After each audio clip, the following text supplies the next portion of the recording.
Hey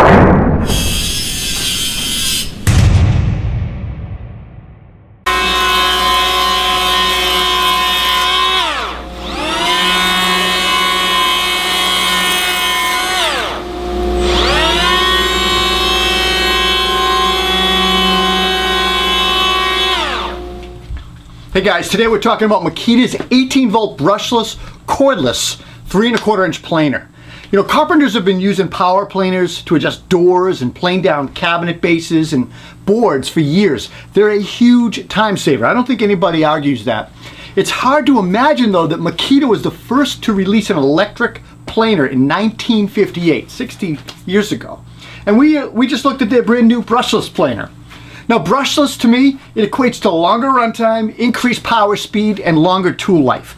And this Makita planer, it has 2 carbide blades, and it can plane up to 3 1/4 inches wide with an 1/8 inch deep single pass cut, and the ability to rabbet up to 1 inch deep. The planer weighs about 7.3 pounds without the battery. Let's talk a little bit about its advanced electronics and features, because it's brushless, right? It has an automatic speed change function.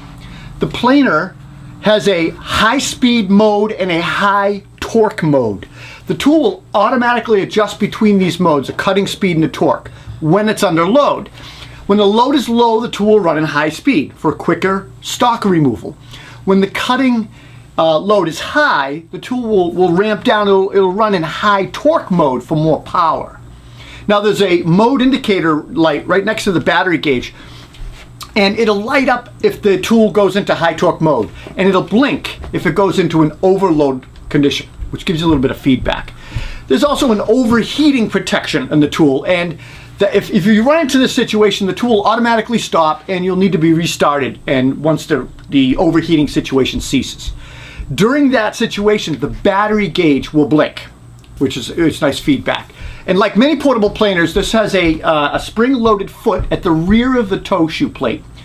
This keeps the spinning blades from damaging surfaces when placed down, or if you turn it on while it's down. But it also has an electric brake that pretty much stops the tool instantly. So I think it almost eliminates the need for that safety foot, but it's good redundancy.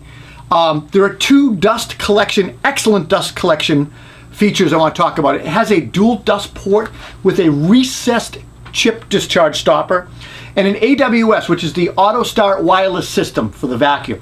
Now the chip discharge stopper, it's used to direct the saw chips, left or right outside the chute. And one thing that we notice when using it is that the stopper, it slides over and locks onto a fixed tab, and that's what holds it in place. Well, removing it or trying to remove it with your fingernail can be a fingernail bender, and we found it really stiff and hard to use, to the point that I used a knife to pop it off. Later I found that if you really twist it, you can actually disengage it, but I think that's gonna break that tab over time. I guess I'd like to see Makita maybe put a raised tab or something on that to assist in removal. All right, the AWS system, the Autostart wireless system, it's Bluetooth technology. Basically, it's gonna enable the wireless power on, power off of an AWS equipped dust extractor. And look, this means no more reaching over your workspace or whatever to turn on the vacuum or whatever.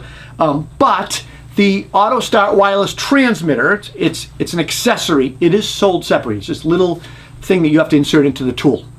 All right, another feature is the depth of cut knob. It's on the front of the tool like most planers. I really liked the positive clicking, click, click, click, that, you know, it securely holds its depth in place. There is also an auxiliary fence that comes with this that actually adjusts the entire width of the shoe planer plates, about 3 1/4 inches. And it screws to either side of the planer, and the knob is large and easy to use and secure.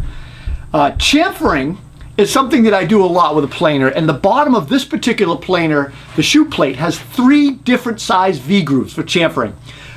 I guess I'd best describe these as small, medium, and large. I tested all 3 of them. They work phenomenal. I tended to go with the medium one, which was great. All right, price. The Makita 18-volt is going to sell somewhere around $260 approximately. I'll try to put a purchase link in the video description below. But overall thoughts on this planer is it is powerful, and it's got a well thought out design. It's a total keeper, and it's going to be replacing my Bosch in my trailer. Having that AWS dust system option on this tool is not only nice, but it gives us a great excuse to go out and get a Makita vacuum. So look, 20 years ago, Makita was the go-to company for woodworkers and carpenters. Many of my first tools of the trade were Makita. Circular saw, table saw, miter saw. In the last decade, Makita kind of took their foot off the gas a little bit. They lost some marketing share to DeWalt. Everybody knows that. Well guys, I'm happy to say that in the last 8 years or so, they've got both feet on that gas pedal and they're headed into the passing lane. Makita, you did a nice job on this planer. You should be proud. I'm Rob Robillard. If you enjoyed this video, please give me a thumbs up, leave a comment, and please consider subscribing and hit that notification bell. We'll see you at the next tool review. Take care.